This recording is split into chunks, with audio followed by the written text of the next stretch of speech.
귀하신 찬양 하나님께서 기뻐 받으신 줄 믿습니다. 이번 주일은 이 사순절 둘째 주일입니다. 사순절이란 부활절 전까지 주일을 제외한 이 40일의 기간을 말합니다. 그리고 성경에서는 이 40이라는 숫자가 영적인 의미를 가지고 있습니다. 노아의 홍수 심판 때 밤낮으로 비가 40일 내렸고, 이스라엘 백성들이 광야에서 하나님의 백성으로서 40년간 훈련을 받았습니다. 또한 예수님이 성령에 이끌리어 마귀에게 시험 받으신 날도 40일이었습니다. 즉 40이란 하나님 백성의 고난, 시험, 인내와 맞닿아 있습니다. 그래서 우리 그리스도인들은 이 사순절 기간 동안 우리 죄를 위해서 십자가에서 죽으시고 부활하신 예수님의 십자가의 고난과 죽음을 더 깊이 묵상하고 세상을 향하던 우리의 마음을 하나님께 고정하며 주님께 더 가까이 나아가는 절기가 되어야 할 것입니다.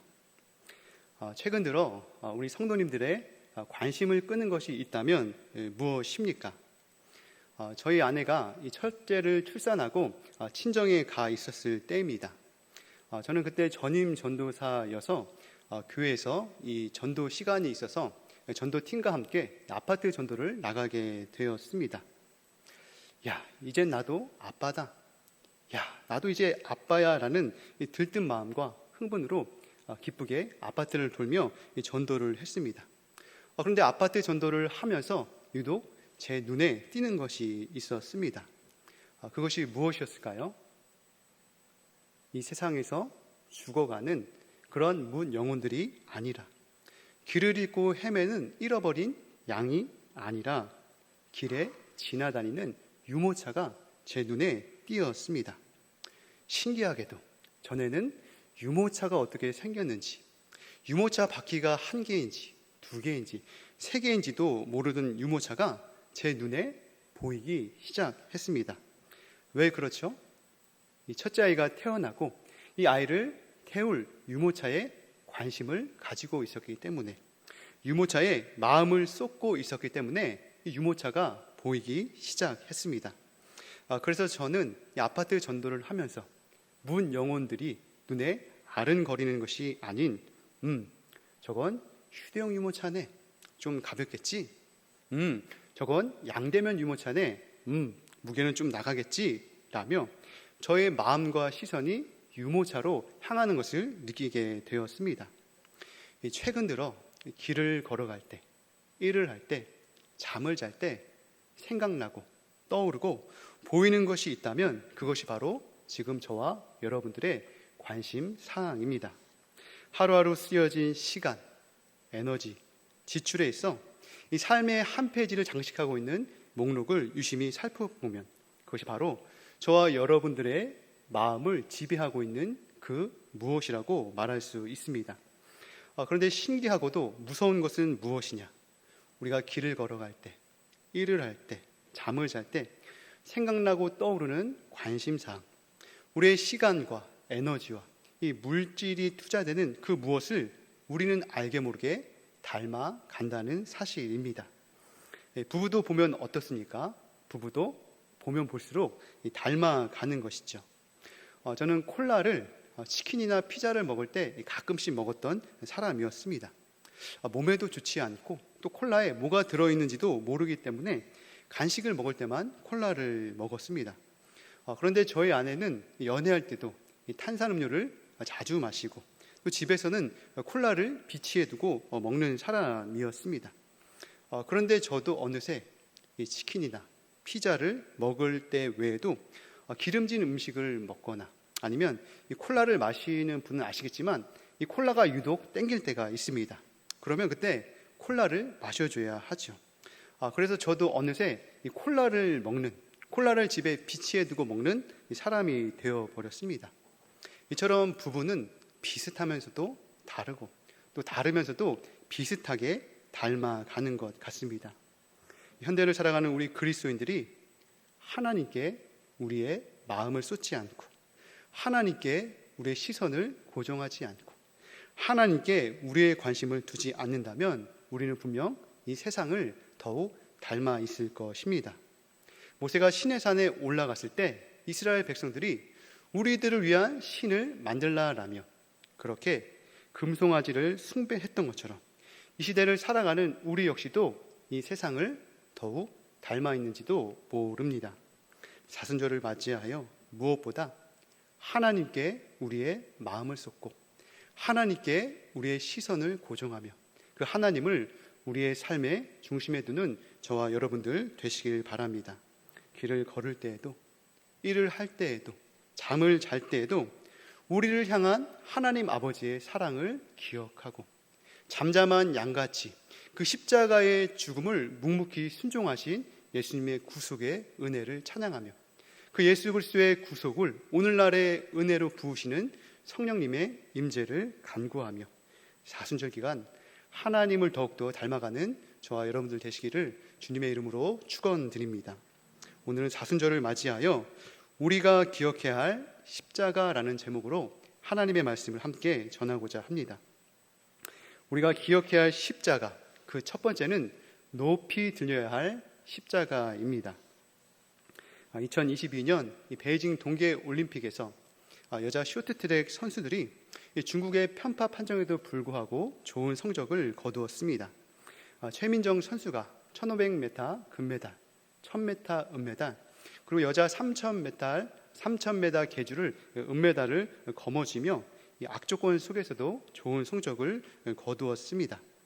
그러나 베이징 동계올림픽 출전을 앞두고 이 빙상계의 파벌로 인해서 승부 조작과 윗선의 압력 그리고 선수 간의 불화로 많은 국민들의 걱정과 심려를 끼친 것도 사실입니다.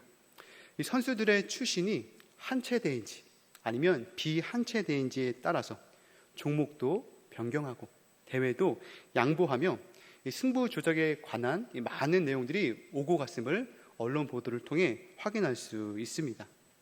정정당당하게 겨뤄야 할 스포츠이지만 인간이라는 존재와 집단은 자기 생존과 자기 이익을 추구해서 그런지 어느 분야든 이 분열과 파벌을 막을 수 없는 것이 어쩌면 우리네 자연스러운 인간 사회의 현상인 것 같습니다.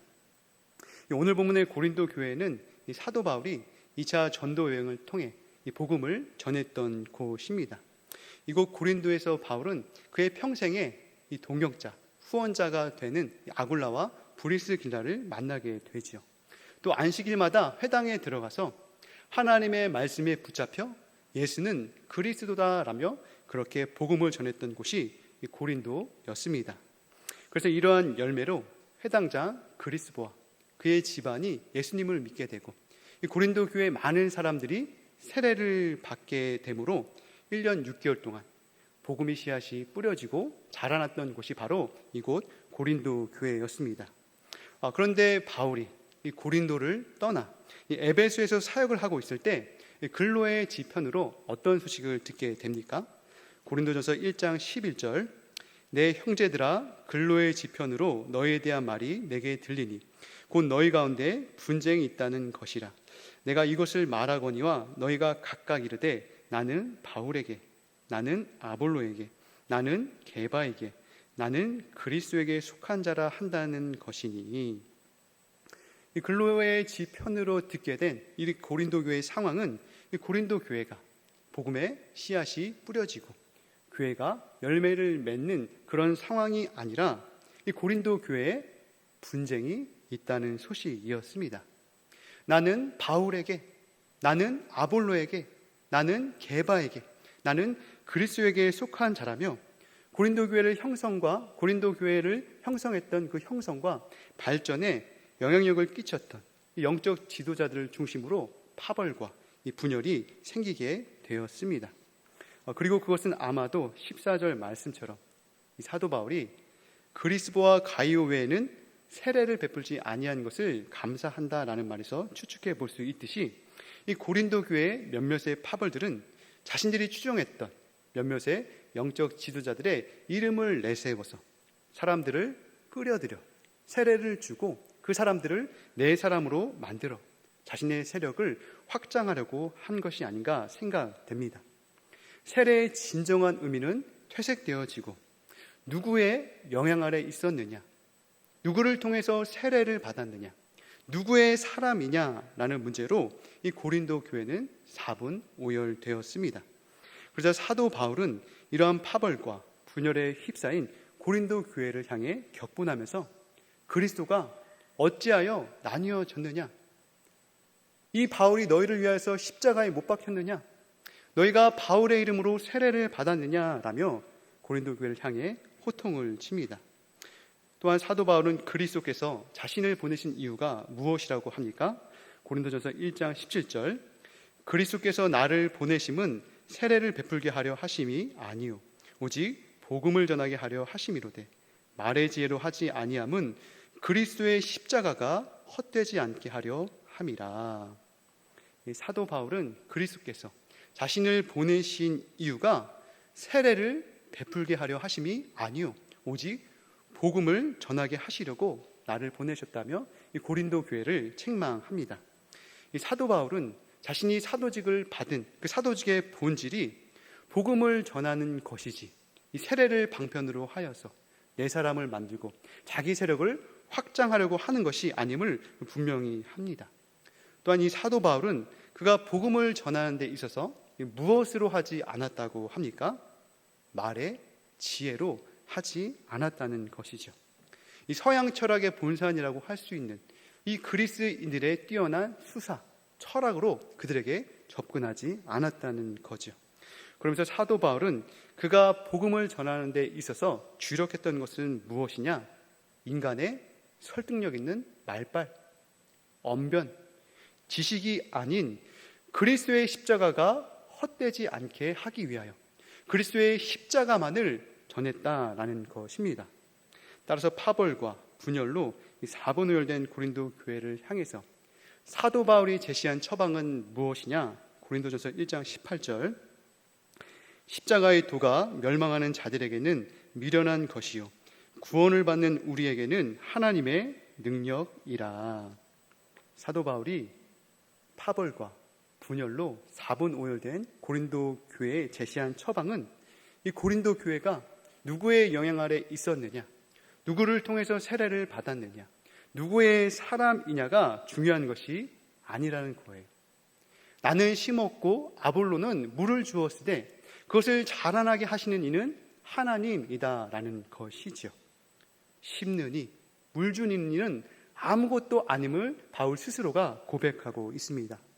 그러면서 사도 바울은 파벌과 분열로 이 사분오열된 고린도 교회에 십자가의 도를 증거하며 십자가의 도가 멸망하는 자들에게는 미련한 것이지만 구원을 받은 우리에게는 하나님의 능력임을 선포하고 있습니다.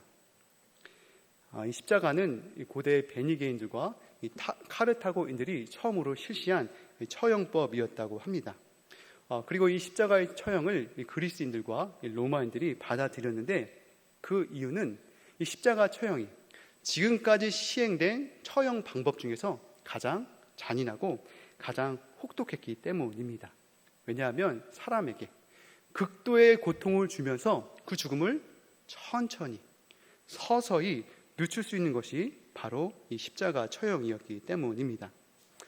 우리 성도님들 혹시 손톱 밑에 작은 가시 혹시 들어가 본 적이 있으십니까? 이 손톱 밑에 작은 가시 하나 들어가면 어떻죠? 손톱 밑에 작은 가시 하나만 들어가도 온몸이 찌릿찌릿하고 온 신경이 이 가시 하나에 집중하게 된다는 것이죠. 근데 십자가는 어떻습니까? 십자가의 철못의 길이가 약 13cm에서 18cm였다고 합니다. 이 죄수들의 양 손목과 이 발에 못을 받고 이 밧줄을 이용해서 이 십자가를 세우게 되면 이 두 팔과 발에 박힌 못 때문에 숨을 쉴 때마다 몸이 늘어났다 줄었다 하면서 극도의 고통을 느끼게 된다고 합니다. 또한 군인들은 이 죄수들의 이 심장을 향해서 칼이나 창으로 찌르는데 과다 출혈이 일어나 혈압이 떨어지면서 이 쇼크사로 죽게 된다고 합니다. 그런데 죽지 않고 숨이 오래 붙어 있으면 어떻게 하느냐? 다리를 부러뜨리거나 다리를 자른다라는 것이죠. 따라서 사형수의 가족들은 처형자들에게 빨리 시체를 죽게 해달라고 뇌물까지 주는 그런 잔인한 처형 방법이 바로 십자가였습니다. 그래서 로마인들이 이 십자가를 채택했을 때 살인이나 강도나 중범죄, 국가 반란을 일으킨 노예나 외국인에게는 이 십자가를 처형했지만 자신들 로마인들은 이 십자가 처형을 적용하지 않았습니다. 왜요? 그만큼 이 십자가 처형이 잔인하고 끔찍했기 때문이죠. 로마의 팔라틴 언덕에서 발견된 어느 집 벽면에는 AD 2세기의 것으로 추정되는 그림과 낙서가 새겨져 있습니다. 이 당나귀 머리를 한 사람이 십자가에 달린 모습을 조잡하게 그려 놓았는데 그 왼쪽에는 어느 사람이 손을 들고 경배하는 표시로 한쪽 손을 들고 서 있는 그림이 그려져 있습니다. 그 아래에는 삐뚤삐뚤하게 글씨로 다음과 같이 새겨져 있습니다. 알렉사메노스는 신을 경배한다. 이 그림과 낙서에는 이 알렉사메노스와 그의 신앙의 대상이 그림 그려져 있습니다. 이 당나귀 머리를 한 채 십자가에 달린 사람을 이 그림의 주인공 이 알렉사메노스는 신앙의 대상으로 섬기고 손을 들고 경배하고 있습니다. 그리고 이것은 어쩌면 그 당시 십자가에 달린 예수 그리스도를 당나귀로 그리고 그를 구주로 고백하는 그리스도인 이 알렉사메노스를 비난하고 조소하기 위한 놀림이었는지 모릅니다. 이 당나귀를 섬기는 어리석은 사람 같으니, 이런 당나귀를 섬기는 바보 같은 놈 같으니. 저는 대학교 3학년 2학기 때 한편으로는 제 안에 뜨거움이었고 또 한편으로는 제 안에 부담감이었던 이 목회자의 길을 가기로 결심했습니다. 그리고 1학년 때 그만두었던 이 CCC라는 선교단체에 다시 들어가서 훈련도 받고 목회자가 되려면 이 철학을 공부해야 한다라고 해서 이 철학을 복수 전공하였습니다. 그리고 아버지가 제가 어릴 적에 이 목회를 하차하신 터라 빨리 목사가 되기보다는 잘 훈련된 목사가 되자라는 마음으로 대학 후반기를 보냈습니다. 대학을 졸업 후 신학대학원을 진학하기 위해 고시촌이라고 불리는 신림동에서 신대원 입시를 준비했습니다. 가보신 분들은 알겠지만 이 신림동은 이 독서실과 고시원 그리고 이 저렴한 가격으로 월식을 제공하는 식당들이 제법 많이 있습니다. 그래서 고시나 각종 공무원 시험을 준비하는 사람들이 많이 모이죠. 어느 부동산도 마찬가지겠지만 이 신림동도 주요 도로와 맞닿은 낮은 지대 고시원들은 그래도 웬만큼 가격이 나가지만 이 언덕을 올라 언덕 꼭대기에 가까우면 가까울수록 고시원 가격이 내려가게 됩니다. 그래서 저는 독서실과 식당은 언덕 아래에서, 그리고 잠을 자는 고시원은 언덕 꼭대기에서 잠을 잤습니다. 공부를 마치고 늦은 밤 이 신림동 언덕 꼭대기에서 관악구 야경을 보게 되면 어느 곳에서나 볼 수 있는 빨간색 네온 사인 이 십자가를 볼 수 있습니다. 그리고 이 세상은 마치 우리에게 줄곧 따지듯 묻는 것 같습니다. 십자가가 이렇게 많은데 왜 세상은 아직도 그대로냐고, 십자가가 이렇게 많은데 왜 세상은 아직도 변하지 않느냐고. 이 세상은 기대 심리에 어긋난 교회와 십자가를 비아냥거리고 조롱하는 것 같습니다. 그리고 이 세상의 비아냥과 조롱은 마치 2세기 로마에서 당나귀 머리를 한 채 이 십자가에 달린 사람을 신으로 경배하는 이 알렉사메노스를 당나귀를 섬기는 바보 같은 사람 같은 이라고, 이 당나귀를 섬기는 어리석은 사람 같은 이라고 하는 비난과 조소와 다르지 않은 것 같습니다. 이 사도 바울은 누구의 영향 아래 있었느냐, 누구를 통해 세례를 받았느냐, 누구의 사람이냐가 중요한 것이 아닌 오직 예수 그리스도의 십자가, 오직 예수 그리스도의 십자가만이 높이 들려야 한다고 말씀합니다. 십자가의 도가 멸망하는 자들에게는 미련한 것이지만 구원을 받은 우리에게는 하나님의 능력임을 선포하고 있는 것이죠. 사도 바울은 파벌과 분열로 이 사분오열된 고린도 교회를 향해서 고린도 교회에서 무엇보다 높이 들려야 할 것이 있다면 그것은 어떤 특정 지도자의 이름이 아니라, 어떤 사람의 세력이 아니라 그리스도의 십자가, 그리스도의 십자가만이 높이 들려야 한다라고 선언하고 있습니다.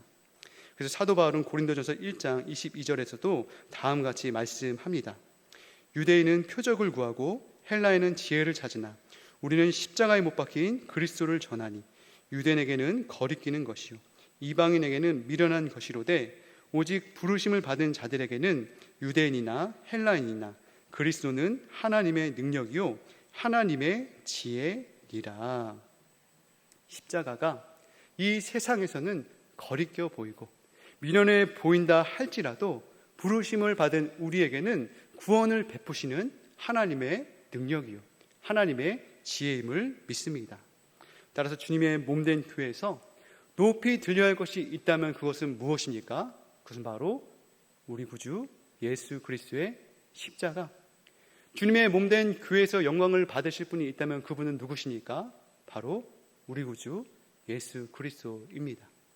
주님의 몸된 교회에서 자랑이 있다면 그것은 은과 금보다 더 귀한 우리 주 예수 그리스도입니다.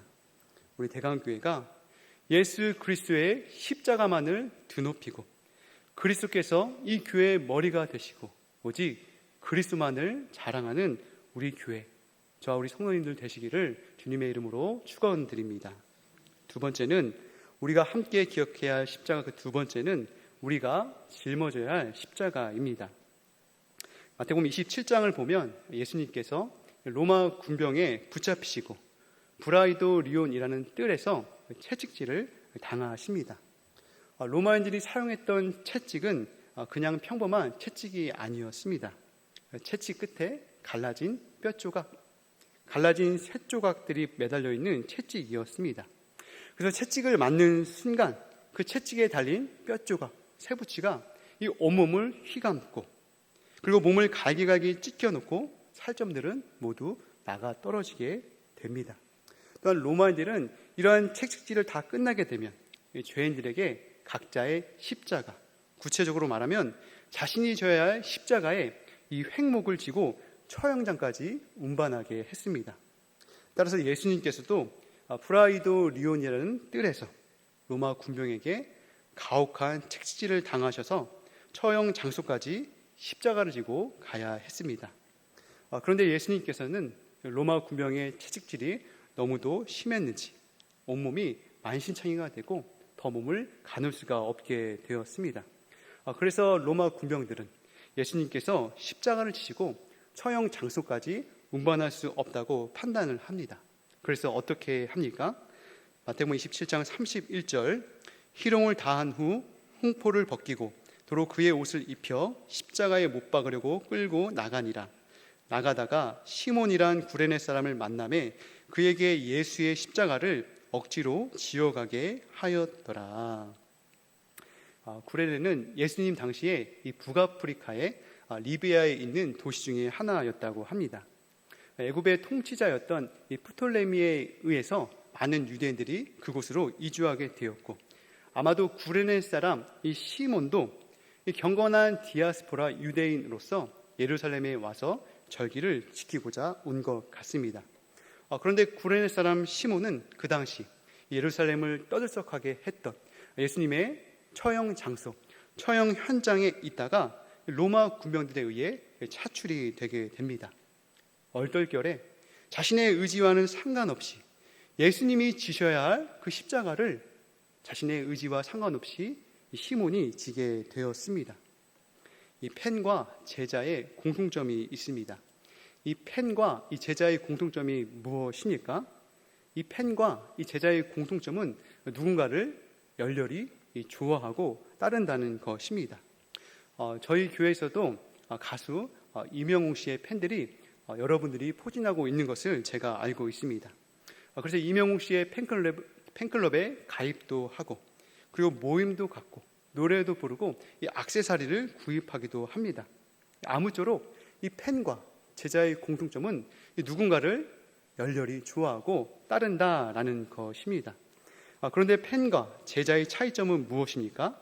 이 팬은 자기가 좋아하는 연예인, 이 운동선수를 열렬히 따르는 사람으로서 그들을 보기 위해 경기장을 찾거나 또 응원을 하거나 왕성한 활동을 하기도 합니다.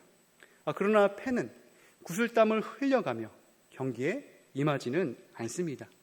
자기가 좋아하는 팀을 응원하거나 평가하지만 자기 자신을 희생하지는 않습니다. 또한 경우에 따라 자기가 좋아하는 사람이나 이 팀을 바꿔 다른 사람, 다른 팀을 따르기도 합니다. 그러나 제자는 스승의 가르침을 받는 사람으로서 스승의 가르침과 그의 뒤를 따르는 사람입니다. 그래서 제자는 그 스승의 가르침, 그 스승의 뒤를 따르는 데 요구되는 인내, 포기, 이 희생도 마다하지 않고 꿋꿋이 따르는 사람이 제자라고 말할 수 있습니다.